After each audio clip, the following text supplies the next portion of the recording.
Isang komunidad sa bayan ng Angat sa lalawigan ng Bulacan ang hanggang ngayon hirap pa rin po sa iniwang perwisyo sa kanila ng nagdaang mga bagyo. Dahil ang kanilang tulay, winasak ng rumaragasang tubig ulan. Ang mga estudyante, hirap sa pagpasok. Samantalang ang mga magsasaka, kanya-kanyang diskarte kung paano nila may tatawid ang kanilang mga aning produkto. Ang kanilang mga kwento, panoorin po natin.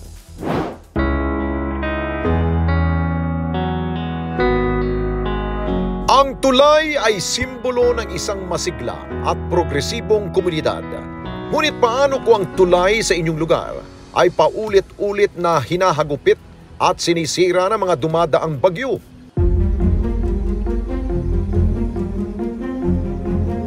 Ganito nangyari sa isang barangay sa bayan ng Angat sa lalawigan ng Bulacan kung saan ilang beses nang sinira ng mga bagyo. Ang tulay na ito ay nagdudugtong mula sa isang sityo patungo sa main road. Ang grade 6 students na sina Pauline, Fumi at Benjamin ikinwento sa atin ang hirap na pinagdaraanan ng mga tulad nilang estudyante makapasok lamang sa kanilang paaralan. Dahil kinakailangan pa nilang dumaan sa mas ligtas pero mas malayo sa kanilang paaralan. Naka-tricycle po kami. 20 minutes po. Ganun po. Mas mahirap po ngayon. Kasi po, malayo po yung iniikutan namin. Minsan po nababalaw po yung Kalabatyog kapag po papunta po kami sa school kasi po maputik po. Dati po, madali lang po dumaan sa tulay po namin. Kasi po buo pa po yung tulay po. Tapos po ngayon po yung nasira po, sa hulo na po kami dumadaan. Tapos po pag po umulan po ng kaonte, sobrang hirap po talagang dumaan na po. Kasi po napakalayo po, tapos napakaputik din po ng daan. Yung nasira na po yung tulay, sobrang hirap po talaga pumasok dahil malayo din po. Lalo po kapag umuulan po kasi po, may time po na nagsemplan po kami doon dahil po sa sobrang putik. Pagpasok po namin, yung sapatos po namin, punong-puno po siya ng putik. Pero okay na po kasi po, di po nadumi yung uniform namin. Ganun po kahirap. Kahit naman po hindi umuulan, sobrang alikabok naman po pag doon po kami umiikot sa crosser. Nung gawa pa po yung tulay sa amin, dyan po, kahit lakarin lang po, mabilis lang po.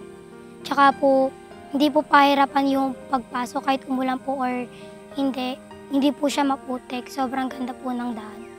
Ngayon po kasi, sobrang hirap na po talaga ng daan dahil po sa pagkasira.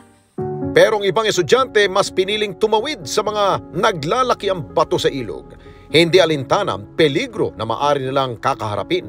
May time po na dumaan po ako dun sa may tulay po namin na naputol. And masabi ko po yung experience ko na sobrang hirap po talaga kasi po kahit po may lubid, yung purpose po ng lubid, nababaliwala po. Kasi po gumagalaw po siya. Kahit ano po pag-iingat na gawin nyo, pwede po kayong madiskrasya dahil po sa mga bato po na doon. Meron po akong time na yung tita ko po na dumaan po siya doon and nadulas po. So, nung nadulas po siya doon, hindi ko na po sinubukan po ulit na tumalik. And ayoko naman din po may mangyari sa akin. Kaya napipilitan lang din po kami na umikot po sa crosser kahit po sobrang layo. Minsan pa nga po, nakikisabay lang po kami sa iba dahil po wala din po kayong masakyan dahil wala din po yung mga kapatid ko po para po magatid sa akin. Minsan po kahit kayo na lang po basta po makapasok. At bilang isa sa mga leader sa kanilang klase, nababawasan ang oras ni Benjamin para matulungan ang mga kaklase na hirap sa kanilang mga aralin. Para sa akin po, mahabol po kasi ako ng top 1 and pinagkakatiwalaan din po kami ng mga teachers namin.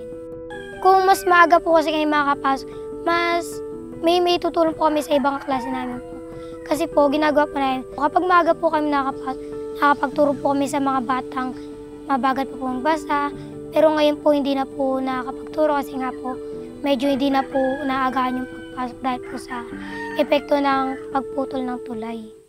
Kaya para sa kanila, malaking bagay na muling magkaroon ng tulay sa kanilang lugar upang matawid nila ang kanilang mga pangarap sa buhay. Doktor po. Kasi po gusto ko po makapag-provide po ng isang malaking ospital po na kaya pong maabot ng mga mahihirap yung bayarin po sa ospital na kahit kapos na po sila sa hirap, makapagpagamot pa rin po sila ng mas mura po at abot kaya po nila.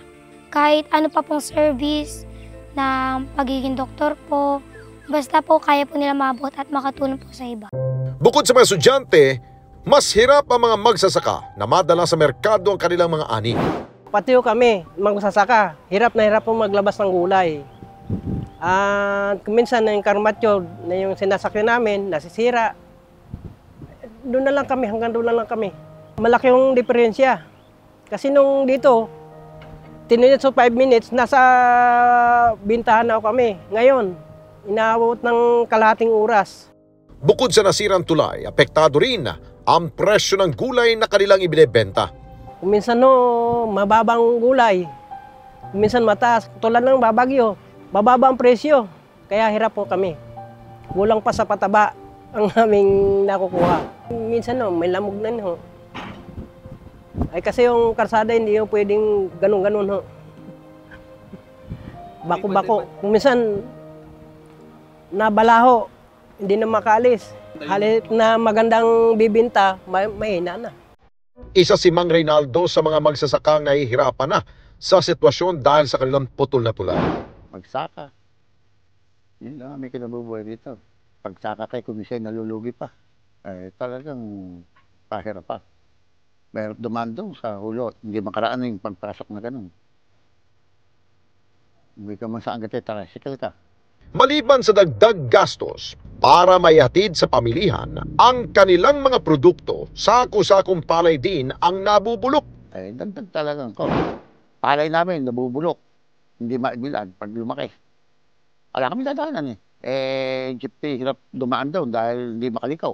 Walang bilaran dito. Yung akin nga sandaan kaban, nangitim. Nung ibila, 1 linggong basa, nasa sakaw. Nanuti, kumati ilaw. Inaram ko yung truck ng mag-elp ng Migsek. Dalawang biyahe. Ganun kahirap ang amin pati mga gulay. Gulay mo, kakutin lang ng tricycle, yung upaw pa. Hindi makapasok ang jeep. Pagka naman buwabaha, yung gulay mo, hindi pwedeng pitasin, mabubulok. Hindi bali lumaos, mabingi na lang. Pag malalim ang ilog, wala kang dadaanan. At kapag may bagyo at baha, walang sino man ang nakakapasok sa kanilang lugar. Ay, alam makapapasok dito. Kung 2 araw ang baha, alam makapunta dito. Wala kang dadaanan ng sasakyan. Wala naman silang ikot ng sasakyan. Pagka 2 araw, kumisa 1 linggo. 1 linggo kaming may mga stock kami. Tatawag ako kay Mayor. Mayor baka pwedeng itawid. Kumisa tatawid sa timbulan. Yung mga walang-wala bang pambili. Ubus na yung tindahan 3 araw na kami, 2 araw na kaming pinamili. Ayun. Ilang pamilya rin na nakatira sa tabing ilog ang kabilang sa nasalanta at nasira ang mga bahay dahil sa sunod-sunod na bagyong dumating. Dito po sa ilog, 6 years na po. Dati po sa taas kami, mga 14 years na po. Kaya lang kasi pinalis po kami doon, yung may-ari po ng lupa. Pinalipat po kami dito. Pinayagan naman po kami rito. Ano po, lagi pong binabaha. Pagka alam po namin na may bagyo, yung unti-unti pong gamit namin, inililikas na po namin sa itaas. Yung mataas-taas po. Yung Ulysses po, na halos po lahat wala kami naisalba. Kundi yung sariling damit lang namin. Yun lang po yung kauna-unahan naming naranasang bagyo. Tapos ito pong enteng. Yun po na umabot din po malapit sa bubong namin. Yun nga po yung nasira yung mga bahay. Kasi wala na rin po kami magagawa kasi tubig po yung kalikasan po ang may gawa Kaya po ang inana lang namin, nag-ayos ulit, nagpanibagong pamumuhay po ulit. Kaya lang po, syempre po, pag may bagyo, natatakot na po kami. Gustuin man nilang lumipat sa mga ligtas na lugar, wala naman silang sapat na pera para rito. May balak po kami, kaya lang po talagang wala kaming ibang malipatan na tirahan. Ang gusto lang po namin, malapit lang po dito sa may trabaho namin. Pero may sinasabi po si Artip na Kalawaki, kaya lang ayaw po namin, napakalayo sobra. Kasi dito po mga nag-aaral, tsaka dito po nagtatrabaho yung mga asawa namin. Napakalayo na po maigi nun. Kaya po nagtis kami dito. Siguro naman po, nagkakaisa po kami rito na marikrapan lang po ito, hindi na po siguro kami aabuti ng napakalaking baha. Pag ito po narikrapan. At habang kami ay nasa tulay, dumating si Tatay Tony. Anya, susubukan umano niya na tumawid sa ilog. Bibili ako ng gamot para sa... Marami akong karamdaman eh. Ay wala akong sasakyan eh, walang masakyan. Wala po tricycle? Wala. Kaninang umaga pa ako naghihintay. Mag-alas 12 na, wala pa. May motor ako, hindi naman makapagmotor at buwan nga yung kami ko, mali. Tingin niyo ba kakayanin yung tumawid din sa... Ay, susubukin ko muna. Kung hindi ko kaya, balik ulit. Bukas na hanggang sa may tricycle na pumasok. Pag walang pumasok, wala. Pinayuhan namin siya na huwag nang ituloy ang kanyang plano dahil sa kanyang kondisyon na hirap nang maglakad. Yun yung napakahirap ko talaga. Iisa-isa pa naman ako sa bahay. Umiiyak ako sa sarili ko pagka na sumasakit. Wala akong mabiling gamot. Napakalagang tulay sa isang lugar dahil ito ang nagdudugtong ng mga buhay at pangarap ng isang pamayanan. Kaya naman ang barangay Banaban, hindi na kailangan mag-antay pa ng matagal dahil ang kanilang tulay ginagawa na. Isang mas mataas sa tulay ang sinimulan ng gawin na hindi basta-basta masisira ng mabilis na ragasan ng tubig tuwing may bagyo. Sa ating pagbabalik, ang hatid nating responde sa mga kababayan natin sa Barangay Banaban sa Angat, Bulacan. Tutukan!